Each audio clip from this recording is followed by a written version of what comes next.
नमस्कार and I welcome to all of you in Global Lookout. दोस्तों, recently Safeguard Defender जो कि एक Swedish based human right organisation है, इसने एक रिपोर्ट पब्लिश की है जिसका टाइटल है 110 overseas Chinese transnational policing gone wild. इसमें चाइनीज गवर्नमेंट सोर्स से ही डाटा ले ये कहा गया है कि चाइना ने ओवर टाइम धीरे धीरे करके 31 कंट्रीज और 5 कॉन्टिनेंट में टोटल अब तक 54 ओवरसीज पुलिस सर्विस स्टेशन खोले हैं। ये सारे इलीगल पुलिस सर्विस स्टेशन खोले गए हैं फुजाओ प्रोविंस के पब्लिक सर्विस ब्यूरो के द्वारा। इसी साल 15 फरवरी को यूएसए में एक ऐसा ही सर्विस स्टेशन खोला गया है और ऐसे ही 3 सर्विस स्टेशन कनाडा में भी है और बाकी यूरोप की कई कंट्रीज में भी चाइना के पुलिस स्टेशन है। इनमें से एक एग्जाम्पल है स्पेन, जहाँ पर 9 चाइनीज सर्विस स्टेशन है।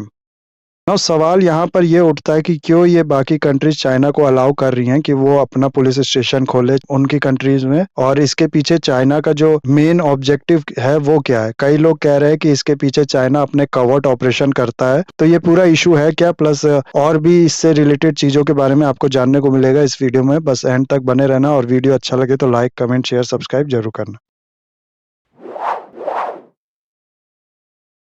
तो जैसा कि मैंने आपको बताया कि 110 overseas China transnational policing gone wild report publish की गई है सेफगार्ड डिफेंडर के द्वारा। 110 फोन नंबर है चाइना की पुलिस एजेंसी का, उसी के नाम पे ये नाम दिया गया है इस रिपोर्ट को। इसमें बताया गया है कि कैसे चाइना ने 31 देशों में 54 पुलिस स्टेशन खोले हैं जिसके अंडर वो अपने कोवर्ट ऑपरेशन को अंजाम देता है। खासकर से जो पॉलिटिकल डिसिडेंट हैं बीजिंग के, उनको पनिश करता है, उनके खिलाफ एक्शन लेता है। अपने इस नेटवर्क और पुलिस स्टेशन के थ्रू चाइना उन लोगों को जो कि सस्पेक्टेड है या फ्यूजिटिव है या फिर पॉलिटिकल डिसिडेंट है, उनको परसुएट करता है वापस चाइना में जाने के लिए और वहां पर जो उनके अगेंस्ट क्रिमिनल चार्ज है उसको फेस करने के लिए। चाइना का जो ऑफिशियल डाटा है उसका कहना है कि अप्रैल 2021 से जुलाई 2022 तक ऐसा उसने किया है 2,30,000 सस्पेक्टेड और फ्रॉड और कंप्यूटर फ्रॉड से रिलेटेड जो लोग हैं उनके साथ, और उनको मजबूर किया है चाइना में लौटने के लिए ताकि वो जो क्रिमिनल इन्वेस्टिगेशन है उनके खिलाफ वो फेस करें।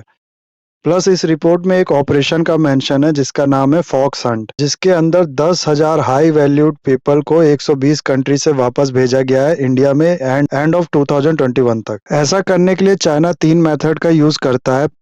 पहला है इनवॉल्यूंटरी मेथड, जिसमें चाइना की अथॉरिटीज टारगेट के रिलेटिव्स और फैमिलीज को आइडेंटिफाई करती हैं चाइना में और उनको इंटिमिडेट, हैरेसमेंट और डिटेंशन या इम्प्रिजनमेंट करके प्रेशर डालती हैं उस आदमी पे कि वो वापस लौटे चाइना में। दूसरा, डायरेक्ट टारगेट किया जाता है उन पर्सन को ऑनलाइन या फिर अंडर कवर एजेंट के थ्रू या प्रॉक्सीज के थ्रू और उनको थ्रेटन और हरेस किया जाता है वॉलंटरी रिटर्न होने के लिए। इसके अलावा तीसरा जो मेथड है उसमें कभी कभार इनको किडनैप करके भी फोर्सफुली वापस लाया जाता है। सिर्फ इतना ही नहीं, अभी रिसेंटली एफबीआई ने आइडेंटिफाई किया है एक सीक्रेट चाइनीज एसोसिएशन टीम जो कि बेस्ड है हांगकांग में, और इसके जो एजेंट्स होते हैं उनको डिप्लॉय किया जाता है ओवरसीज चाइनीज नेशनल्स को किल करने के लिए। और रिसेंटली यूएस के जस्टिस डिपार्टमेंट ने कई केस भी फाइल किए हैं और प्रोसिक्यूट करना शुरू किया है कई indictment of Chinese state sponsor repression को, जो कि यूएस बेस्ड जो डिसिडेंट है उनके खिलाफ किए जा रहे थे।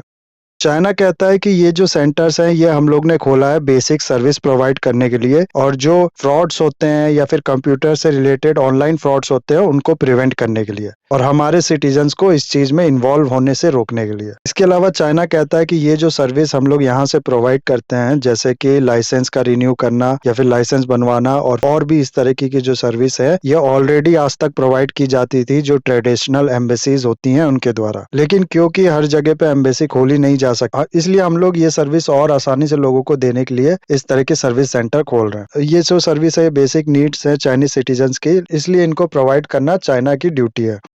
लेकिन कई ऐसी एजेंसीज हैं और एक्सपर्ट्स हैं जो कह रहे हैं कि ये जो इलीगल पुलिस स्टेशन है और ऐसा चाइना जो कर रहा है ये चाइनीज सिटीजन्स को ये शो करने के लिए है कि भले ही आप लोग चाइना छोड़ चुके हैं लेकिन अभी भी तुम लोग जो हो चाइना के और चाइनीज कम्युनिस्ट पार्टी के सब्जेक्ट हो। और इस तरह से चाइना का ये जो प्रेजेंस है यूरोप और रेस्ट ऑफ द वर्ल्ड में थ्रू पुलिस स्टेशन, ये अलार्मिंग है। यूएस के retired navy captain gym farewell, जो कि एक formal Pacific fleet intelligence chief थे, इनका कहना है कि ये जो नोशन है कि नेशन स्टेट जो हैं वो अपने यहाँ रहने वाले जो लोग हैं उनकी पुलिसिंग नहीं कर सकती बिना People's Armed Police of China के हेल्प के। ये एक तरह से गलत बिलीफ है और बहुत खतरे वाली बात है।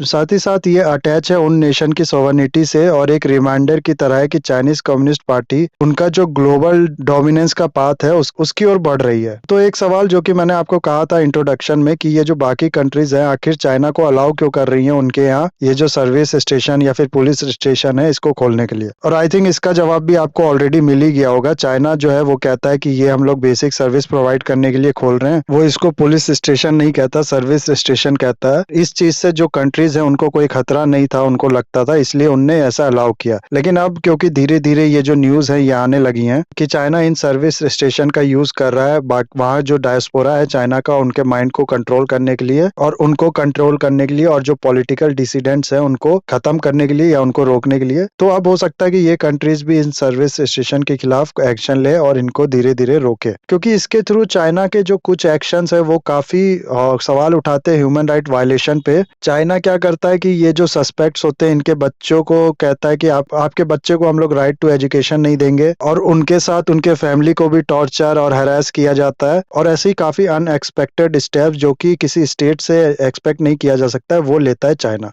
इन सब की जो शुरुआत थी वो हुई थी 18 सितंबर 2018 को, जब गवर्नमेंट ऑफ एंग्सी काउंटी फुजियान ने एक कॉन्फ्रेंस की थी जिसे कॉन्फ्रेंस ऑफ 1000 पर्सन कहा जाता है। इस कॉन्फ्रेंस के अंदर एक ऑपरेशन लॉन्च किया गया था जिसका नाम था fighting gangster and scammer going overseas from the area where they came from to combat transnational telecommunication fraud. इसके अलावा लास्ट मंथ 2 सितंबर 2022 को एक anti telecommunication and online fraud law भी पास किया गया है चाइना में, जो कि 1 दिसंबर से इफेक्ट में आएगा। इसमें कहा गया है ये सिर्फ चाइना के सिटीजन जो चाइना में रह रहे हैं उन पे नहीं बल्कि वो सिटीजन जो ओवरसीज रह रहे हैं उन पे भी लागू होता है। तो ये दिखाता है कि कैसे चाइना जो अपनी अथॉरिटी है वो सिर्फ चाइना के सिटीजन जो चाइना में रह रहे हैं उन पे नहीं बल्कि बाकी बाहर जो सिटीजन रह रहे हैं चाइना के उन पे भी एक्सटेंड कर रहा है, उनको भी अपने सब्जेक्ट और अपने कंट्रोल में लाने की कोशिश कर। इसके अलावा इस रिपोर्ट में 9 फॉरबिडन कंट्रीज का मेंशन है जहां बिना किसी गुड रीजंस के चाइना के जो सिटीजन है उनको जाना बिल्कुल मना है। ये 9 कंट्रीज वो कंट्रीज है जहाँ टेलीकम्युनिकेशन और वेब क्राइम ज्यादा होता है। Cambodia, UAE, Philippines, Thailand, Myanmar, Laos, Malaysia, Turkey और इंडोनेशिया जैसी कंट्रीज इस लिस्ट में आती हैं।